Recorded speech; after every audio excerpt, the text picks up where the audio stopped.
I'm going to show how to do the simplicity stitch on the K-tail knitter. I've done videos on this already, just introducing it and showed how to do the chain. So I'm going to show how to do the simplicity stitch, do a few rows, and then show how you can cut between the stitches or between the rows, and you can create a hole for an opening depending on what you're working on, and it won't unravel, which is a unique feature that the K-tail knitter offers. This is a vintage, made in the USA. I don't know if you can see that or not. This is a vintage item. Where's it at? Right there.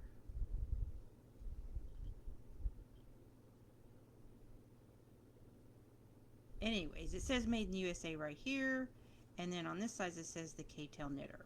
So basically it's not really knitting, it's kind of a cross between knitting and crocheting. People who crochet and knit have used it. This is a vintage item that I got online, the actual item from the 1970s, late 60s, early 70s. And on my YouTube video I showed a commercial from the 1970s advertising it. But at any rate, there's, you can get a book online.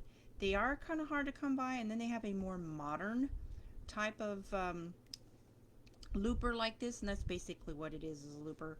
So you're going to start with putting your yarn through the bottom, and it's just kind of like, if you've ever used a sewing machine before, it's kind of like threading bobbin. Go through the bottom, come up to the top, at any rate. So now you're going to have a loop. This item here is your measuring, so basically from here to here is about an inch, and so you're going to make a just make your little starting loop like you do when you crochet. If you've never crocheted before, that's how you start. Okay, so I'm going to have plenty of this to the side, and I'm going to expand my screen here so I can see better what I'm doing.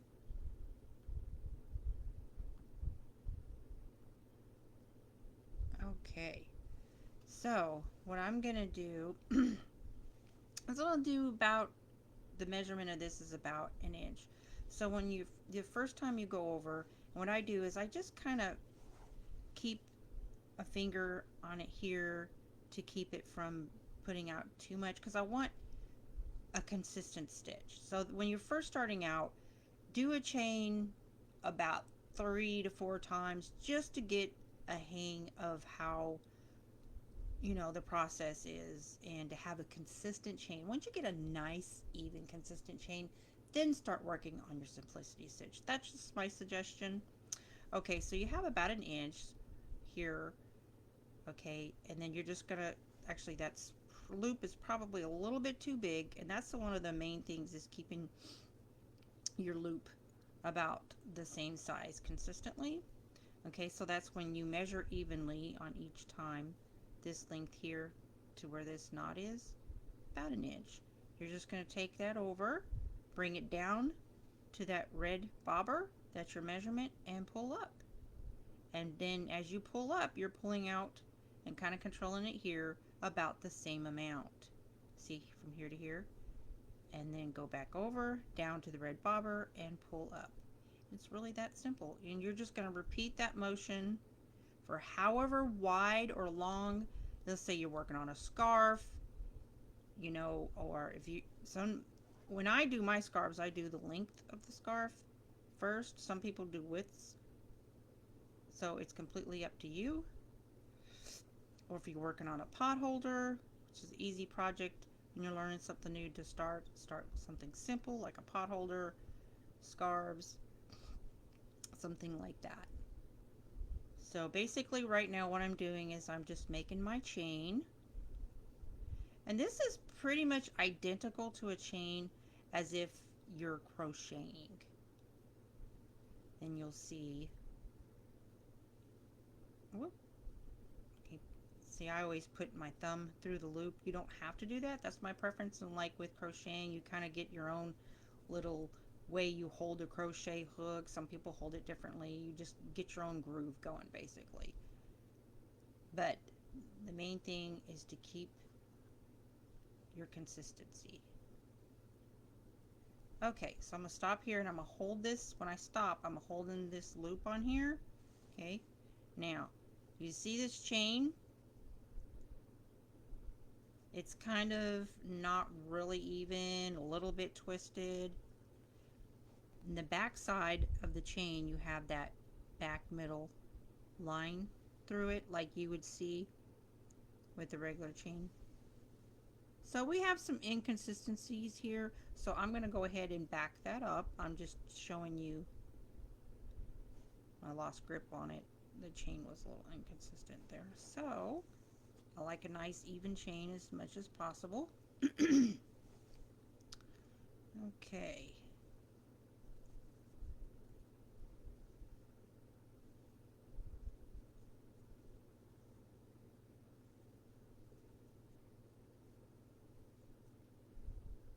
And you'll get the hang of it.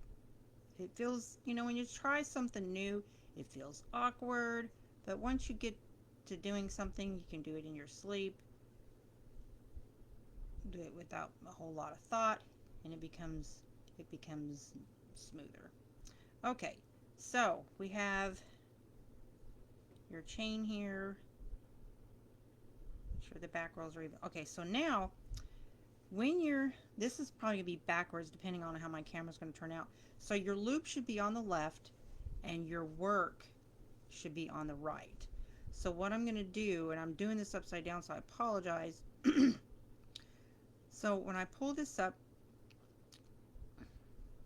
actually I don't want that loop, that last loop, to be too big, because remember that's where you're going to be coming back around to the side, so make sure that last loop is not too big. Okay, so you turn this. Now what you're going to do, okay, you see where this loop is in? You're not going to use that chain there. You're not going to use that part of the stitch that the loop is coming from. So you're going to go to the next one where there's not the loop coming out of it, and you're going to go under only the back part of the chain and go over the loop, pull up, and see you've got the same amount, and then go to the next one, back part of the loop only, and then the next one, and that's how you start your first row. So you go to the next back loop there, pull over the same amount left from here to there. You see I go to the next one, not this one with the loops coming out, but the next one.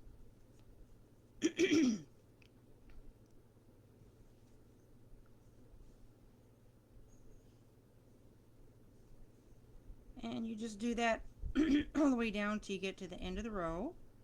Apologize, my allergies. This looks kind of, this stitch was a little bit tighter than the last one, so. And make sure, you know, you're just keeping your consistency. You want your loop to be the same. The loop size, I put my thumb in, it has to be the same, and from here to here is the same on each stitch. It's not complicated, you'll get used to it.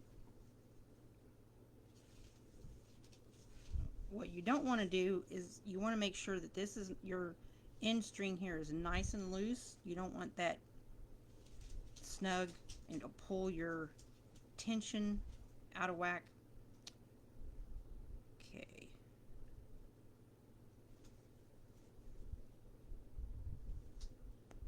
Oop, I'm going to back that one up. That loop was not quite consistent.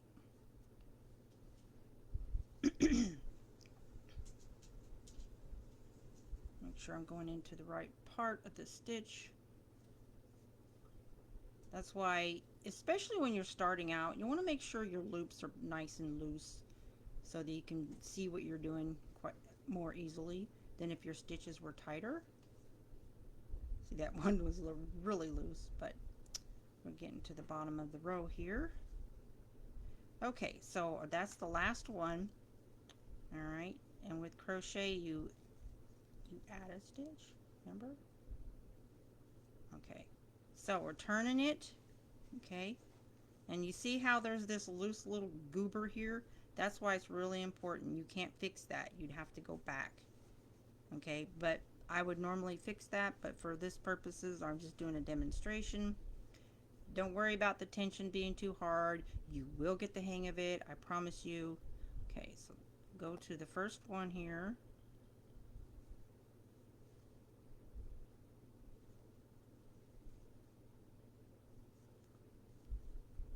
I'm trying to use this light yarn, easier to see.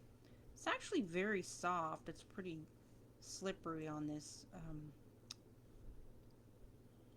K-tail knitter is what it's called, but I do, it's just a scrap yarn that I have.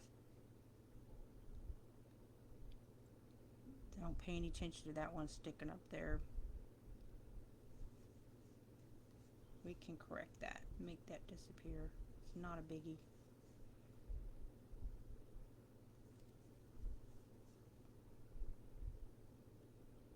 Just try to make sure that you have consistency.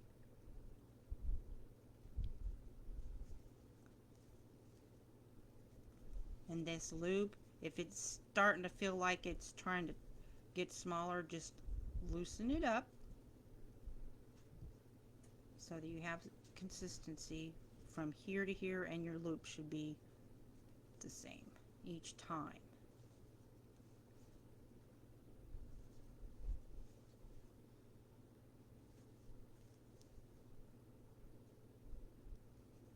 And I try to keep a little bit control going on down here.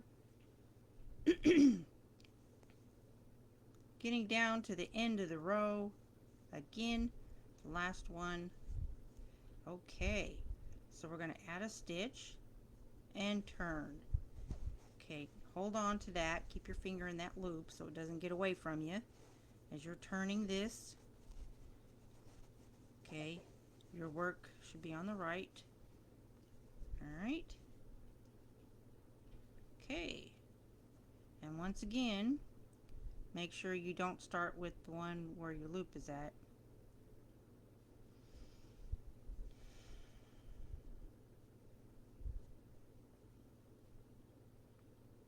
Okay, only going in the back row.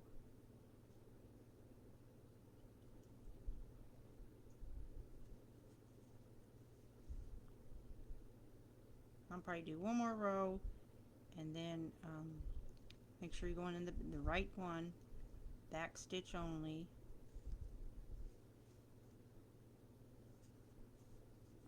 And then I'll show you in the next video, I'll show another stitch called ribbing.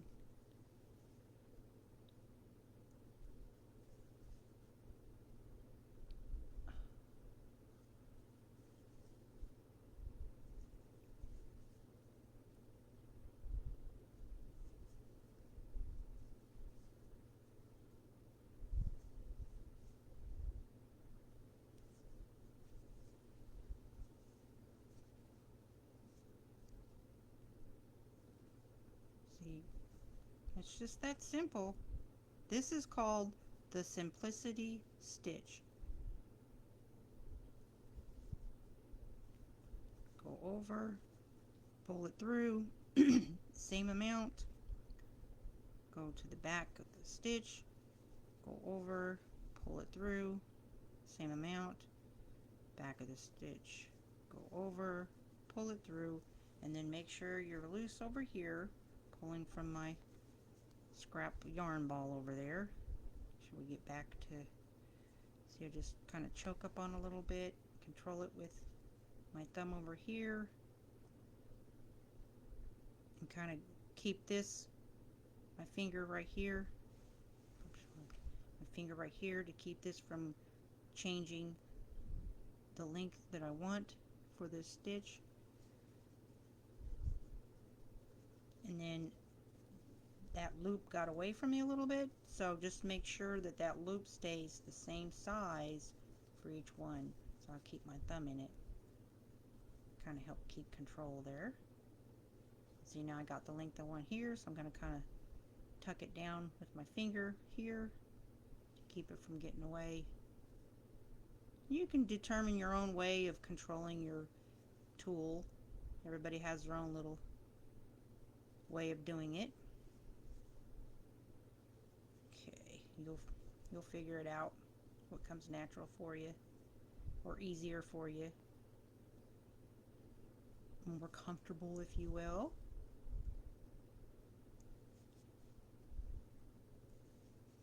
Okay, we are at the bottom of the loop here, the end of the row, if you will. And as you see, that's basically how it's done. And I could do more, and when you get maybe about this much, if you want to cut, what you will do, and I might just go ahead and do this to show you, you're going to go in between the rows to cut. If you want to make a buttonhole, just go in between the rows and you just cut, and you just pick out the little scraggles of yarn. And so I'd like to do a bigger piece, but my back's hurting sitting like this. I just wanted to show how to do the simplicity stitch, and that's it. That's all you got to do. And to end a project is the same way. You just, cut the end and loop it, tie a knot or whatever, how you would end a regular crochet project. So this is the simplicity stitch, and then I'm going to show the next video. I will show how to do the ribbing. I can't say exactly when I'm going to do the video, but I hope it to be very soon. So I would appreciate it very much, and it would encourage me and motivate me if you share this video, put a like on the video, and comment, and help me get more visibility. And tell your friends, say, hey, there's this new knitting tool or crochet tool, and share the video with them. I would really appreciate that. And so it's not hard. Again, I would just say practice doing some chains and getting your consistency, flow with movement of your hands and controlling it to where you feel comfortable, and then practice this simplicity stitch. I think it's pretty easy. And one of the things that I plan to do is to make a big panel, and then I'm going to make like a dog sweater, and because dogs are all so different, and so that's an easy way to cut the armholes for where the legs go, and then I'll crochet a little strap underneath for the belly and put a little buttonhole there. And I just thought that would be an easy way to make it. And people who make ponchos, it's easy to just make an opening. Anyways, there's so many different things, but there are books out there that teaches different, like this. There's so many different stitches that you can do. So I don't have the book, and I had somebody who said that they were going to teach me, and I apologized, but that did not happen. It did not take place. It never, the person that was supposed to help me and teach me, could not, it didn't come, it just didn't happen.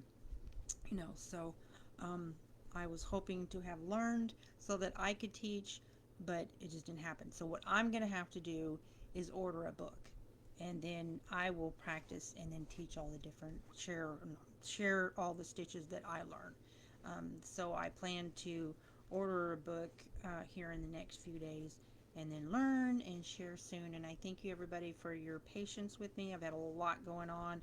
I don't know if you've watched my other videos or not, a lot. And so I'm coming up for air, and as I've promised, I will do more of this K-tail knitting videos, and I would really appreciate it, your input, because that would help me very much. And I'm going to go ahead and end this video. God bless you, and I hope you have a wonderful day.